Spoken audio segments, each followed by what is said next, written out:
What's going on, everybody? Welcome back to Birdies and Banter with your favorite co-hosts. I'm Patrick from the MPP Live, and my co-host Derrick from Chronicles from the Upper Deck. Look at that, I've gotten better. By episode number 7, I know what your podcast name is. The first six, I the first six holes were warm ups, and we're in We're in the middle of the season middle now. of the season. We're in the home stretch of our show here. Maybe we might do Ryder Cup. Who knows? We might just throw the Ryder Cup in there. Why Uh, not? Why not? Yeah. Maybe we continue this after the majors and do like the tour championship or Oh, something. jeez. I don't know. Staggered start. Oh, Playoffs, man. jeez. Yeah. Okay. We'll see. We'll see about that. I guess Derek's getting tired of me already, so I mean, we see each other 3 times a week. It's all good. But folks. This is our one of our favorite majors. I know there's only four of them because it's our national open, and we're at Oakmont Country Club. 10th time we're there for the United States Open, most ever for any U.S. Open sites. Three clear of Baltusrol, Pebble Beach, and Shinnecock Hills, which we'll be at next year. So I'm excited, just because I think everybody's hyping up this course, and the rough is so thick right there. It's thicker than like your front lawn that at P. Ebbs's Castle in Hollister. what do you mean it's So dead? I got no, the well, lawn. hey, at least they can't. At least they can hit off of it. I don't know about the rough. There's some of these shots I'm seeing. Tony Finau, I think like top two shots out of the bunker. They showed Terrell Hatton hitting like a 7-wood out of the rough. Yeah, I just saw Phil Mickelson trying to chip out of the rough, like literally maybe 2 feet off the green, and he was getting under it and like shanking it. Oh, I geez, think yeah. he was trying to hit it like a nice little flop and like stop it and let it run, and yeah, he shanked it probably like 5 times. And shout out to Zach Blair, who again qualified. I think the back-to-back years that he Final final qualifying. qualified. Yeah, the cat pulled out a putter from like I don't know 120 yards and put it into 3 feet. Yeah, I just saw from Tony Finau. He did it from 160 yards. He kind of took that up to another level, and he got past the hole. Yeah. Yeah, Oh my it's God. We're crazy. ready. If you want carnage, if you love carnage, this is going to be you're not going to see a 59 at this course. You're going to see like 95. 70, 69, 68 maybe, but yeah, it's going to be an absolute S show on the course. But that's why we love it. That's why we love watching the United States Open. And even I got the gear for 2019. You know, I was coming props, so Wow, it's a little too warm here in Hollister, so I don't got nothing on. Dustin Johnson. Last time it was at Oakmont, he was the winner. That's how long ago. 2016 DJ in his prime of his career. that was when he had the full control of his golf game. Also had that weird two-stroke penalty with the ball moving back in that year. We saw Andrew Landry make almost win it from final qualifying. Shane Lowry, of course, one of Patrick's favorites this year, contended. Also took place on the same day that the Warriors blew a 3-1 lead. That's how I remember that U.S. Open. Yeah, that was a weird day because I was a big DJ fan, and then well, the games, and then the Warriors decided to choke away a 3-1 lead. But that's here and there. They're a dynasty. That's another podcast, huh? That's another sports conspiracy theory podcast that we can start too. Oh, jeez. Nah, not ready for them conspiracy theories. But since the last time we had an episode was the PGA Championship, correct? So Yep. two well, Ben Griffin won 2 tournaments in between the PGA and now the US Open. He won the Zurich with Andrew Novak, his first PGA Tour win, and then he got it done at Got done at Colonial. Yeah, where Colonial. they give Yeah, away a car now, which I think they give away a vintage car. I think he got like a Jeep Wrangler or like a classic Jeep Wrangler. I know Patrick, he's in that classic car scene, but yeah, they give away a car up there. And yeah, Ben Griffin. I mean, a couple years ago, this guy was ready to move away from professional golf, and to think of it now that I think he's in like the top 20 of the world. That's just pretty insane his rise. Also, a big shout out, Ryan Fox. What did the Fox say? The Fox said he's got 2 wins already. He got 2 wins. He won Myrtle Beach on a chip in the playoff. And then last week, just out of like nowhere, him and Sam Burns duked it out in a like four-hole Yeah, playoff on the par 5 18th. And you could talk about switching the pins or whatever. I mean, that's a different episode. I But thought it was cool. yeah, I thought it was cool. It was neat.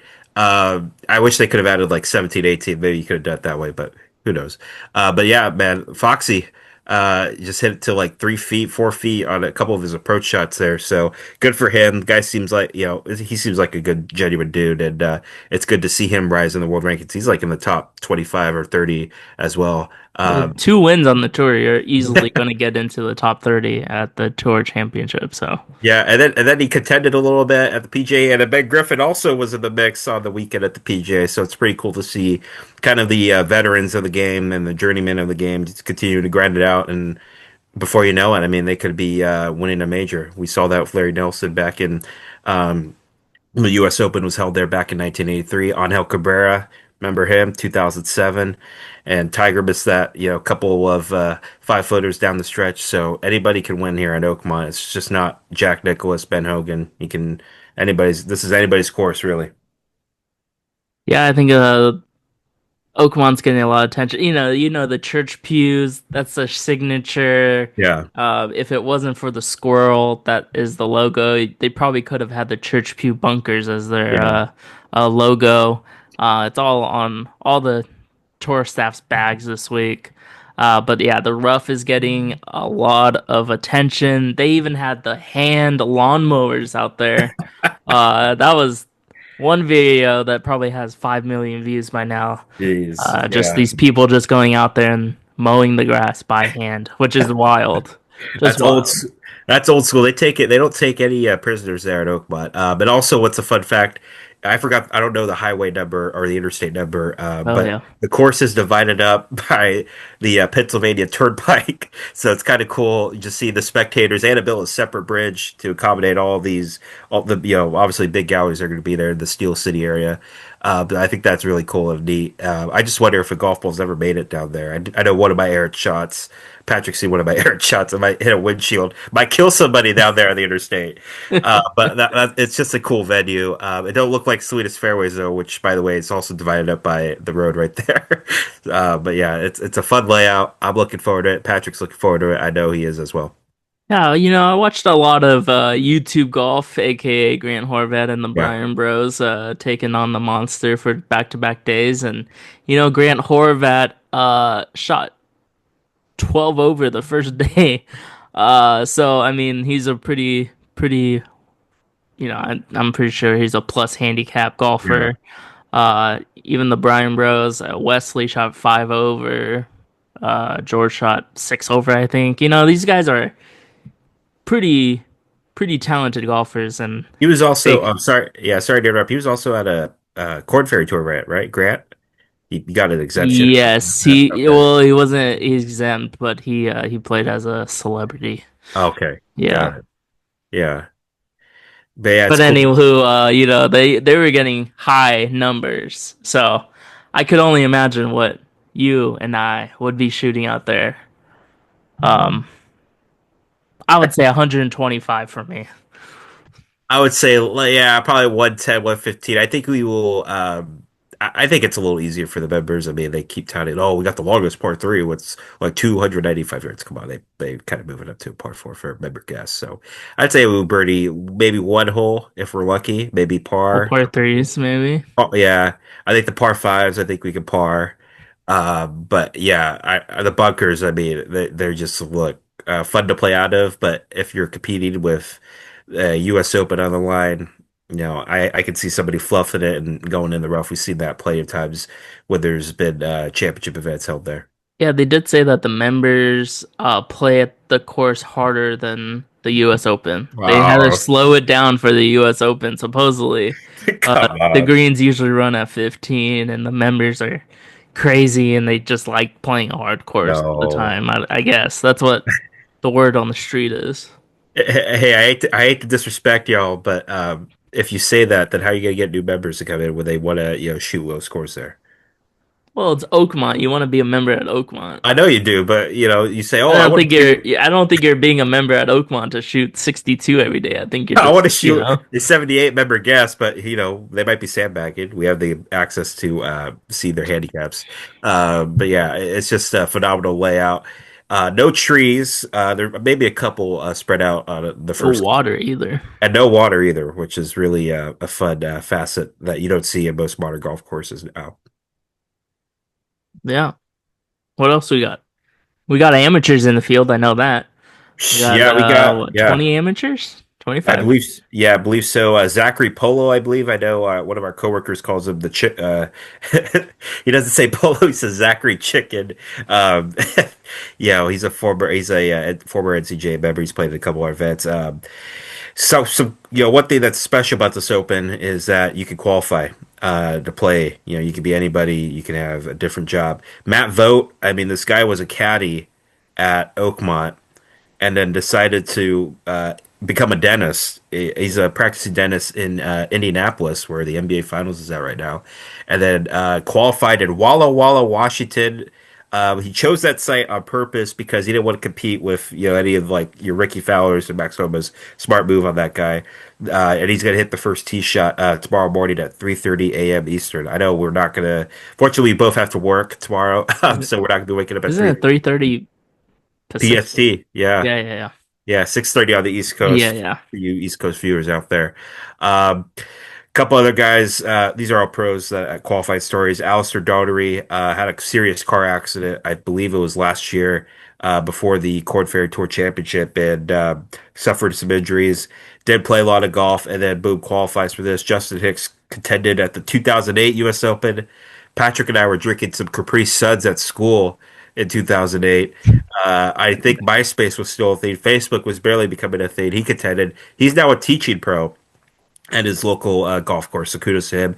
And of course, I got to give some love to Alameda native Bay Area legend James Hahn, who got medalist honors at the Dallas site last month. He gets to play. So that's the one thing I love about this championship. You just never know who could pull out at a final qualifying. Lucas Glover is the last guy to win for final qualifying, by the way, back in 2009 at Bethpage Black. Yeah, I mean, any of these guys can win it. Just gotta keep the ball in the fairway, like we said, and just gotta make some putts. I mean, anything can happen. Anything can Yeah. happen. People are expecting maybe a plus over par finish to win. It's been quite a while. Derek probably knows the last time it was over par. Well, it's when Phil like five putted at Shinnecock Hills back in 2018. We were still in college. Brooks Koepka, The by the plus way, two, won that. maybe plus Yeah, three. plus I think it was plus two or plus one. And then we've been on a streak of just like I would say easier setups, but guys just bombing it. At Pebble, Bryson devouring Wade Foot, John Rahm with his birdie eagle finish. Yet Torrey Pines, who can forget Fitzpatrick with that crazy bunker shot that he hit at the Country Club at Brookline, and Will Zalatoris just missing another putt to send it to playoff. And then in 23, Wyndham Clark just played out of his mind on that back nine. And then last year, Bryson, again, knowing where to miss it, scrambling well. And then Rory and those four footers that look like Patrick and I putting when we try to beat our buddy Jake. So Yikes. I know, Um, I know Jake's gonna watch this. He's gonna be like, we're gonna give him some streak. does he watch? Does he? You never know. We're still trying to get that guy onto the podcast, huh? And a Um, handicap index, please get a handicap index, folks, please. Phil Mickelson's looking to complete the career Grand Slam. I don't think it's his week after the chipping performance that I was just talking about earlier in the episode. I don't think it's his week. He's not really looking. He had a crazy chip in at Live Golf. He basically almost did his backward chip back in the day. His back was completely towards the flag, and he flopped it kind of behind him. Crazy side spin into the hole. That's vintage Phil Mickelson.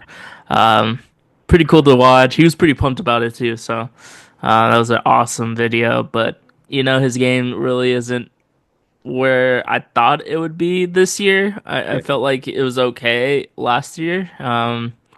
But yeah, I don't. This course, he can bomb it for sure, but he's not as accurate. Yeah, I mean, Phil turned back the hands of time last week at Live Golf Virginia. I was just randomly watching it before, RBC, and then I see Mickelson. I'm, okay, I'm going to tune in, and then they had multiple rain delays, lightning storm in the DMV area up there, and all of a sudden I see this guy hit his shot. Oh, we got a cat appearance right there. Folks, that's not special effects. That is not CGI or anything like that. If you're watching this on YouTube, oh, look at this. Making his debut. Coco. It's We're gonna Coco. we're gonna put that in the Instagram. We're gonna keep that. Thank you, Coco. I know Coco's pulling for maybe a Phil comeback. But yeah, Phil hit this really crazy chip shot. And that was his best finish on live. But Pat, you mentioned it. I think this course is just too long for him.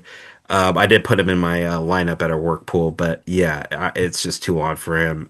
He's missed like I think four straight cuts at majors.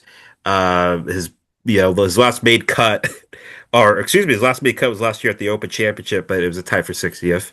And then yeah, he's just miscut the Masters, miscut the PGA. Last top 10 at a major was the 2023 Masters when he went on that epic run in the back nine until John Rahm just played out of his mind that year. But yeah, I just don't see it in the back for Phil. I think now if he could contend, the ratings are going to be through the roof because Phil breaks ratings like no other. And then he went on a Twitter rampage with the hand mowers I saw, saying these mowers quote don't effing work or something like that. I'm paraphrasing, but yeah, I just don't know. I think the course is too long for him. I mean, it would be great to see him get maybe a invite next year to Shinnecock, and then I think Pebble, just because of his success there with his 5 wins. But yeah, I just don't know. He needs to at least shoot something reasonable. Don't shoot like an 85 or 90 because that's gonna, you're gonna have an early flight out of Pittsburgh. Maybe. We don't know.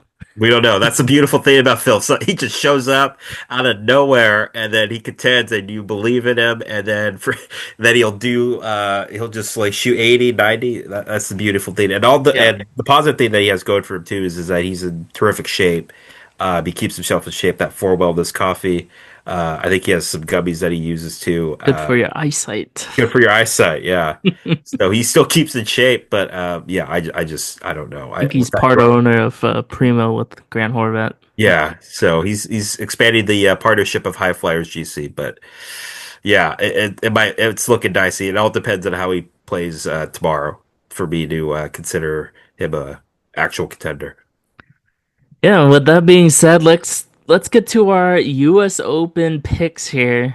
Spoiler, I did not pick Shane Lowry. I picked Shane Oh, Lowry the last two, I think, oh, majors, and he's not on the list. He didn't make the cut for me this week. well, we're 2 for 2. Or no, we're 3 for 3. We went Rory, Scotty. The past three big events that we've covered, so could be 4 for 4. Yeah. You want to go first or you want me to go first? Well, I think you deserve to go first after Coco wanted to make an appearance on this lovely All show. right. Shout out to That's Coco. about to make a Uh, million views right now on the TikTok machine if we do that. So, yeah, of course. Let's see. My first player, is a no surprise here. Could be on Derek's board as well. I mean, this guy, at this point, he's getting compared to Tiger Woods. Like, he's in his prime. It's him or the field. It's not three players or the field. It's him versus the field. I'm talking about Scotty Scheffler. This guy has been, even in his wins this year, he might have not been as dominant as last year. He did win eight times last year. yeah. Um, the only time he really dominated this year was the CJ Cup. He won that tournament by 20 shots. All his other wins, he won at Memorial, at Jack's course. Uh, he kind of just stayed around the top. No one really caught him. He made a couple birdies, and that was enough. T4 before the Memorial. He's dominant in all areas of his game. There's really no weakness. Um, if there is a weakness, he finds a way to like pull off a crazy shot or chip in. When he's down, he's not. He's not really down. So Scotty Scheffler is my first player. I mean, I've never. Have you ever seen a guy? Have you ever seen Scotty make a big number like in the past like 4 or 5 years? No. I mean, the guy's just so consistent, Mr. Robotic. He has that. One of the kids say he has that aura about him. I think when he walks on the golf course, I'm speaking TikTok for you folks. I don't have a TikTok. But yeah, he has that just kind of when he walks on the grounds, you stop and watch because that's how much dominance he's been. Um, he did play. He's played Oakmont before. He missed the cut in 20 or no, I think he missed the cut in 2016 when I was rewatching that round. And he has the game. He has the tools. He has the mindset. I he's on my board as well. That's no spoiler. And like you said, Pat, it's him versus the field because at this point he's taking the torch and right away with it. He's getting closer to be, if he wins this week, he only needs the Open, and he completed the Golden Slam with the Olympic gold medal that he has. So, I mean, the guy's just unreal. Yeah. I'm assuming he'll probably hit it in some bunkers, and you think he has no shot. He's going to pull it off. He just has all the tools in the bag that you want out of an elite player, and he is at this rate, he's chasing history. He's not even chasing anybody. There's nobody ahead of him. He's the clear-cut best player in the world. He has been for well over the past 3 or 4 years, most consistent. Yep. Uh, you talked about the wins. CJ Cup dominated. Memorial just played smart, and then everybody crashed out. Ben Griffin missed some putts. Um, the guy's just pure dominance, and I will be shocked. I might break my computer if he misses the cut. That's how shocked I would be. But I doubt it. He's just Mr. Automatic, and I would not be surprised to see him in the conversation. And by the way, he's won majors either having a really slow start, and on Saturday and Sunday at PGA he just came out of the gates and took the Wanamaker Trophy with him. So I won't be concerned if he's not in the conversation Thursday or Friday, Saturday and Sunday. The guy just has a next extra gear Yep. to championships. Yeah. Next person on my board. Uh, this guy is long and strong, and he can really muscle it around this course. I would say he could have a Dustin Johnson 2016 performance where he could get around the course, maybe a couple under par, and get it done. He's has top five in all the majors this year. He is the defending champion of the U.S. Open, beating out Rory McIlroy last year at Pinehurst. And he has new irons in the bag this week. He played with them last week at Live Golf Virginia. Shout out to Live Golf.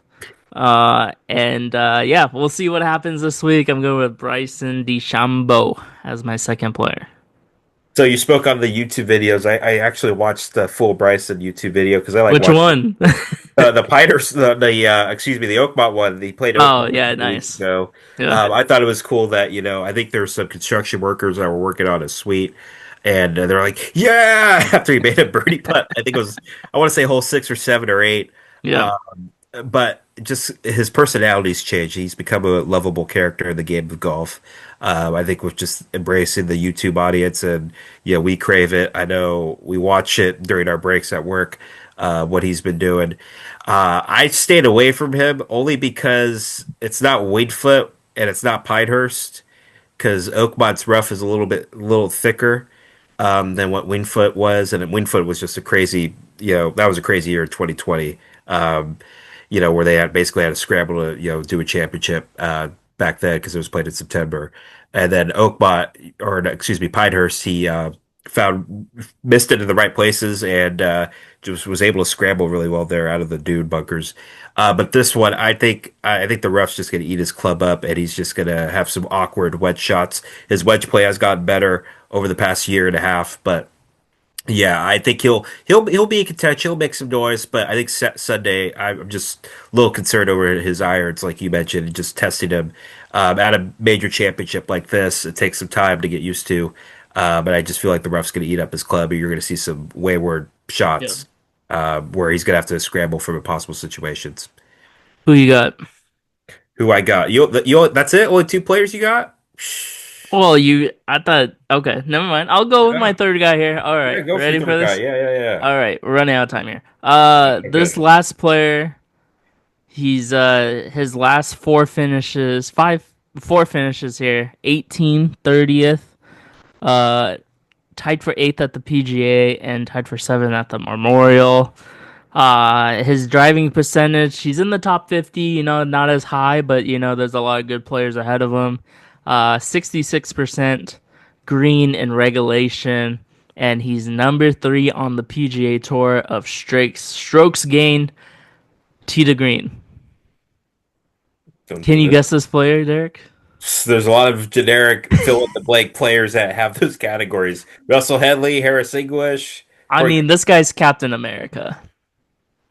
Keegan Bradley. I'm going with Keegan Bradley. Oh shoot, Yeah, Keegan shoot. Bradley, dark horse here. I think he's 75 to 1 this week.